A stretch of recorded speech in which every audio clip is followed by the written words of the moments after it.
வணக்கம், welcome to MMTPT real estate Chennai. இப்போ நம்ம பார்த்திங்கன்னா நமக்கு நியூ பெருங்கலத்தூர்லேருந்து முடிச்சூர் ரோடுங்க. ஒரு கமர்ஷியல் ப்ராப்பர்ட்டி ஒன்று சேல்ஸ் வந்திருக்குது, ஒரு கிரவுண்டு. இது வந்து பார்த்திங்கன்னா 40க்கு 60 சவுத் ஃபேஸிங்கு. மொத்தமாக ஒரு ரேட்டு பார்த்திங்கன்னா ஒரு ஸ்கொயர் ஃபீட்டு 14,000 ரூபா சொல்கிறாங்க. கமர்ஷியலுக்கு யாராவது பிளான் பண்ணுறீங்கன்னா இதை வாங்கலாம். இப்போ நல்லாவே டெவலப் ஆகிட்டு வந்திருக்க இடம் தான். ஸோ இது வந்து பார்த்திங்கன்னா ஆக்சுவலாக ரோடு இதிலேருந்து எவ்வளோ தூரம் வருது, இந்த கல்லுலேருந்து ரோடு தான் வருதுன்னு சொன்னாங்க. ஒரு கிரவுண்ட் இருக்குங்க, சவுத் ஃபேஸிங் 40க்கு 60.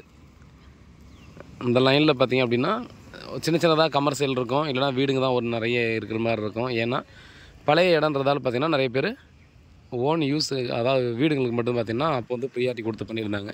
இவ்வளோ பெரிய ரோடாக ஆகும், இவ்வளோ டெவலப் ஆகுன்றதெல்லாம் அவங்களுக்குலாம் அப்போ தெரியல. ஸோ இங்கே இந்த எம்டி இருக்கிறதால பார்த்தோன்னா இவங்க கமர்ஷியலாக அதை சேல்ஸ் பண்ணுறாங்க. ஒரு ஸ்கொயர் ஃபீட் 14,000 ரூபா சொல்கிறாங்க, பேசிக்கலாம். ஒரு கிரவுண்ட் இருக்குது, எனி டைம் டிரான்ஸ்போர்ட் இருக்கிற இடம். நீங்கள் கண்டிப்பாக அப்போ கூட பார்க்கலாம். நமக்கு நியூ பெருங்கலத்தூர் ரயில்வே ஸ்டேஷன் இங்கேருந்து 1 கிலோமீட்டர் வருங்க. முன்னாடி போனோம்னா பாரத் பெட்ரோல் பங்க் இருக்குது, அதுக்கு அடுத்து பார்த்திங்கன்னா பெருமாள் கோயில் பக்கத்தில் பெருங்கலத்தூர் ரயில்வே ஸ்டேஷன். ஸோ பாருங்கள், இந்த லொக்கேஷன் பார்த்திங்கன்னா இப்போ வாங்கி வச்சிங்கன்னா ஃபியூச்சர்லேயும் பார்த்திங்கன்னா நல்லா ரேட்டு க்ரோத் ஆகும். ஏன்னா இப்போ நல்லா இப்போ டெவலப் ஆகிட்டு வந்துருக்க இடமா இருக்குது இல்லையா. பாருங்கள், இந்த இடத்துல பார்த்திங்கன்னா யாராவது நீங்கள் பிளான் பண்ணுற மாதிரி ஐடியா இருந்தால் சொல்லுங்கள்.